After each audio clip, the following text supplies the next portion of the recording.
Hi everybody, how are you doing? In today's video, I want to remove all the complexity about drawing lights and shadows when you're doing an illustration. I have a simple way that I apply to all my drawings and I want to share it with you. So let's get into it.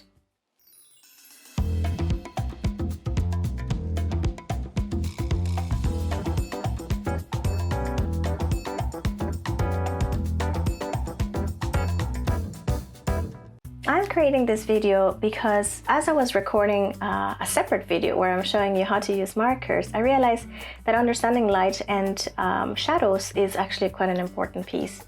And so to remove all the complexity, now this video is not going to go through all of lights and shadow possibilities. It's just really a simple and short, quick guideline so that you understand when you're doing an illustration how you need to look at it. There's one basic rule, which is essentially the shadows go on the opposite side of the light.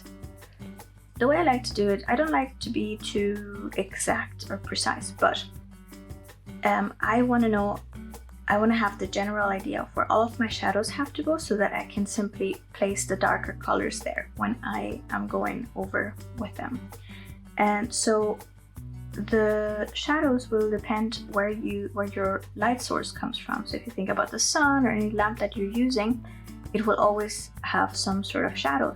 In the real world, shadows can be quite complex because light doesn't just come from one place, and so you might have multiple shadows, etc. Or also, like even if you look at my hand there, there's it sort of changes the shape of my fingers. So to simplify it, to just do it for this illustration, we don't need to go that complex. You just need to memorize that the shadow goes on the opposite side of where the light source comes in. So if it comes from the left, your shadow would be on the right hand side. And if it comes straight at such a straight angle, also the shadow would be straight as if this was like a wall that it's being blocked. And the same then vice versa. If it comes from the right, it goes to the left. If it comes from the top, the shadow will be on the bottom, and then vice versa for that. Most likely, I personally like using more diagonal light sources. This is the one that we're gonna use. So it's gonna come from top left, and therefore it's gonna create the shadow over on the right and bottom side.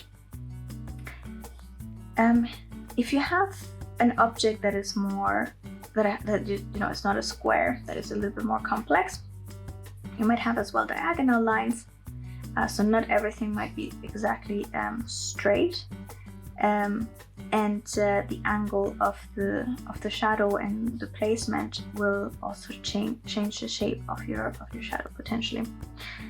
But yeah, so that's just to keep that in mind. When we then go to our painting, our illustration, since I said in my case I want to put the light source on this side, so the sun is shining towards this angle, I want to place my shadows over on the right hand side and on the bottom.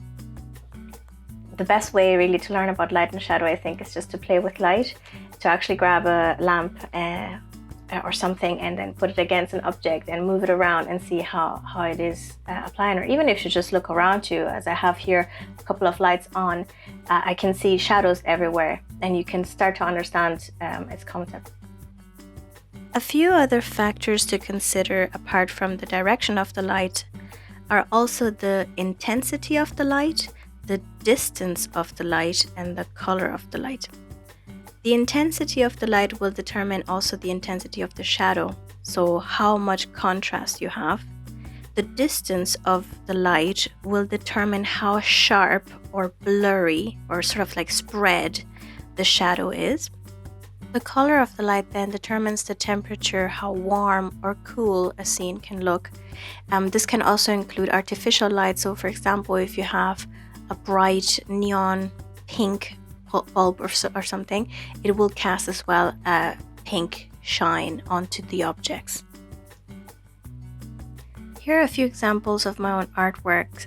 At the Dancing Under the Manchego moon, we have a moon that's relatively far away, so it casts a shadow that is spread towards the left. In the Heart Prison artwork, I wanted to showcase how the light can reflect onto the object. So for example, the vibrant red and yellow sort of sparkles from the heart, they cast the same colors onto the chain. With the mariachi artwork, I wanted to show how the shadow would look when you have a light from the front and bottom. So you can see it's casted towards the slightly top and back of the mariachis. Now let's take a look on how to apply this.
Ta-da! Here's the Dún Laoghaire artwork. I hope you enjoyed and learned a little bit more about light and shadow, and that you can start applying it to your own artwork. I'll see you in the next video. Bye!